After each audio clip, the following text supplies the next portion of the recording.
नमस्कार, मैं स्वतंत्र कुमार और आप सभी का स्वागत करता हूं आपके अपने चैनल शॉर्ट हैंड टीम पर। तो दोस्तों, आज के इस वीडियो में रामधारी सिंह गुप्ता खंड 2 के प्रतिलेखन संख्या 5 के डिक्टेशन को हम लोग लेने वाले हैं। इसे हम दो अलग अलग स्पीड में लेंगे। पहली बार में 90 की स्पीड में, तो दूसरी और आखिरी बार में इसी डिक्टेशन को हम लोग 100 की स्पीड में लेने वाले हैं। लेकिन अगर अभी तक आपने हमारे शॉर्ट हैंड टीम ऐप को डाउनलोड नहीं किया है तो आप ऐप को डाउनलोड कर सकते हैं, क्योंकि रामधारी सिंह गुप्ता खंड 2 की आउटलाइंस की जितनी वीडियोज हमारी आ रही हैं वो सारी की सारी वीडियोज आपको ऐप पर ही मिलेंगी। तो 90 की स्पीड में आपका डिक्टेशन स्टार्ट होगा। 5 सेकंड के बाद तब तक के लिए आप रेडी रहें।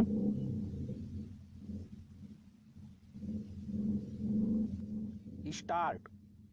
महोदय, बच्चों को जो ज्ञान प्राप्त हो वह अनुभव से प्राप्त हो, न कि केवल स्मरण शक्ति पर आश्रित रहकर रटाई द्वारा। उन्होंने सोचा था और उच्चतम शिक्षा शास्त्रियों का भी यही विचार है कि इस प्रकार से प्राप्त ज्ञान बच्चों में जागरूकता, कार्यकुशलता, स्वतंत्र भावना पैदा करता है, जो इस जीवन के संग्राम में बहुत सहायक हो सकता है। दूसरा मौलिक विचार उनका यह था कि इस प्रकार की शिक्षा इस देश के लिए अनुकूल ही नहीं बल्कि अनिवार्य है। बच्चों से जो कुछ भी काम कराया जाए वह उत्पादक काम हो, और उससे जो कुछ भी पैदा हो उससे शिक्षा का व्यय यदि पूरा पूरा नहीं तो अधिकांश निकल सके, क्योंकि यदि शिक्षा का व्यय दूसरे प्रकार से निकालने का प्रयत्न किया जाएगा तो वह बोझ इतना बड़ा होगा कि शिक्षा सार्वजनिक नहीं बन सकेगी। पिछले वर्षों में जो कुछ भी विचार किया गया था या प्रयोग करके देखा गया, उससे जहां तक मैं समझता हूं वही निष्कर्ष निकाला जा सकता है जो पहले सम्मेलन में हुई बहस से निकाला जा सकता था। हमारे शिक्षा शास्त्रियों ने इस पद्धति की अनुकूलता और श्रेष्ठता तो मान ली थी, पर उनकी दृष्टि में इसके द्वारा शिक्षा का व्यय निकालना असंभव ही नहीं, अनुचित भी था। प्रयोग से देखा गया है कि इस पद्धति की उपयोगिता है और इससे पूरा नहीं तो अधिकांश व्यय निकाला जा सकता है। यह मैं प्राथमिक और माध्यमिक शिक्षा के संबंध में कह रहा हूं। पैरा। उच्च कोटि की शिक्षा के संबंध में अभी प्रयोग नहीं के बराबर हुआ है, इसलिए उसके संबंध में अभी कुछ भी कहना संभव नहीं है। इतना होते हुए भी हम देखते हैं कि इस पद्धति को उतना प्रोत्साहन नहीं मिला और न इसका उतना प्रचार ही हुआ जितना होना चाहिए था और जितना स्वराज्य प्राप्ति के बाद हम कर सकते थे। इसका कारण जहाँ तक मैं समझता हूँ यही है कि इसकी उपयोगिता प्रमाणित होने पर भी पुरानी पद्धति पर जो आस्था थी वह अभी दूर नहीं हुई है, और इसी कारण शिक्षा के काम में जो व्यक्ति लगे हुए हैं उनका ना तो इस ओर ध्यान गया है और न उन्होंने इस विषय पर गहराई से चिंतन ही किया है। पैरा। आज भी हम इतना ही कह सकते हैं कि इस पद्धति का अभी केवल प्रयोग ही किया जा रहा है। इसे राष्ट्रीय कार्यक्रम मानकर हमारी सरकार ने उसको चालू करने का निश्चय नहीं किया और क्रियात्मक रूप से कुछ करने की बात तो नहीं के बराबर ही है।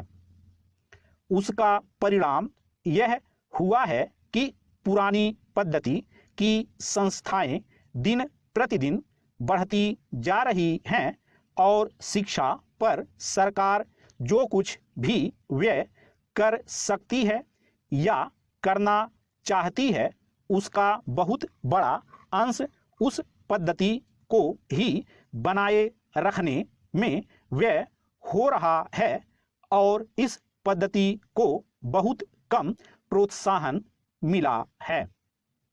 मेरा अपना विश्वास है कि शिक्षा में मौलिक परिवर्तन अवश्य किया जाएगा। स्टॉप।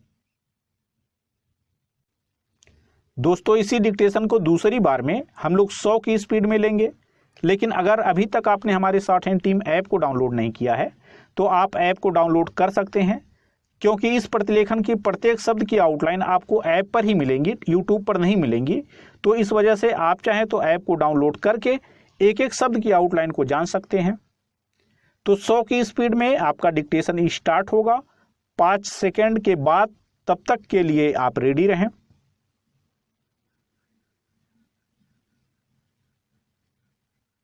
स्टार्ट। महोदय, बच्चों को जो ज्ञान प्राप्त हो वह अनुभव से प्राप्त हो, न कि केवल स्मरण शक्ति पर आश्रित रहकर रटाई द्वारा। उन्होंने सोचा था और उच्चतम शिक्षा शास्त्रियों का भी यही विचार है कि इस प्रकार से प्राप्त ज्ञान बच्चों में जागरूकता, कार्यकुशलता, स्वतंत्र भावना पैदा करता है, जो इस जीवन के संग्राम में बहुत सहायक हो सकता है। दूसरा मौलिक विचार उनका यह था कि इस प्रकार की शिक्षा इस देश के लिए अनुकूल ही नहीं बल्कि अनिवार्य है।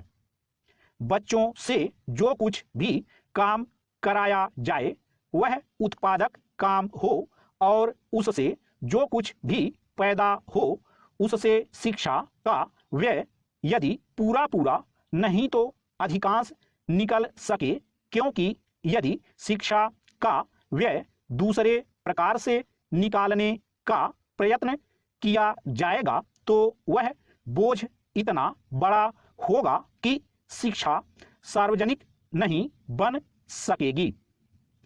पिछले वर्षों में जो कुछ भी विचार किया गया था या प्रयोग करके देखा गया उससे जहां तक मैं समझता हूं वही निष्कर्ष निकाला जा सकता है जो पहले सम्मेलन में हुई बहस से निकाला जा सकता था। हमारे शिक्षा शास्त्रियों ने इस पद्धति की अनुकूलता और श्रेष्ठता तो मान ली थी, पर उनकी दृष्टि में इसके द्वारा शिक्षा का व्यय निकालना असंभव ही नहीं, अनुचित भी था।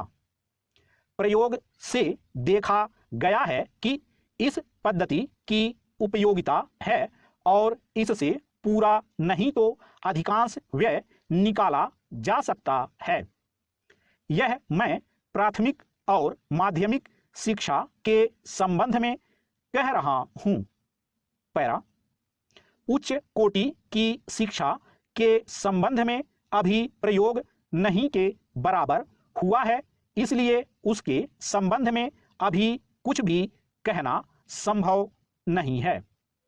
इतना होते हुए भी हम देखते हैं कि इस पद्धति को उतना प्रोत्साहन नहीं मिला और न इसका उतना प्रचार ही हुआ जितना होना चाहिए था और जितना स्वराज्य प्राप्ति के बाद हम कर सकते थे।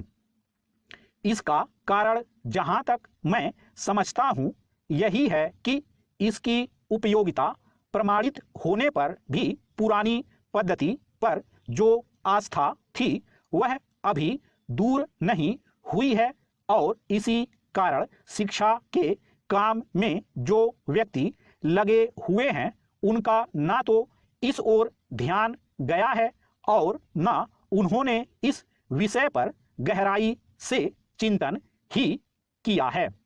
पैरा, आज भी हम इतना ही कह सकते हैं कि इस पद्धति का अभी केवल प्रयोग ही किया जा रहा है। इसे राष्ट्रीय कार्यक्रम मानकर हमारी सरकार ने उसको चालू करने का निश्चय नहीं किया और क्रियात्मक रूप से कुछ करने की बात तो नहीं के बराबर ही है। उसका परिणाम यह हुआ है कि पुरानी पद्धति की संस्थाएं दिन प्रतिदिन बढ़ती जा रही हैं और शिक्षा पर सरकार जो कुछ भी व्यय कर सकती है या करना चाहती है उसका बहुत बड़ा अंश उस पद्धति को ही बनाए रखने में व्यय हो रहा है और इस पद्धति को बहुत कम प्रोत्साहन मिला है। मेरा अपना विश्वास है कि शिक्षा में मौलिक परिवर्तन अवश्य किया जाएगा। स्टॉप।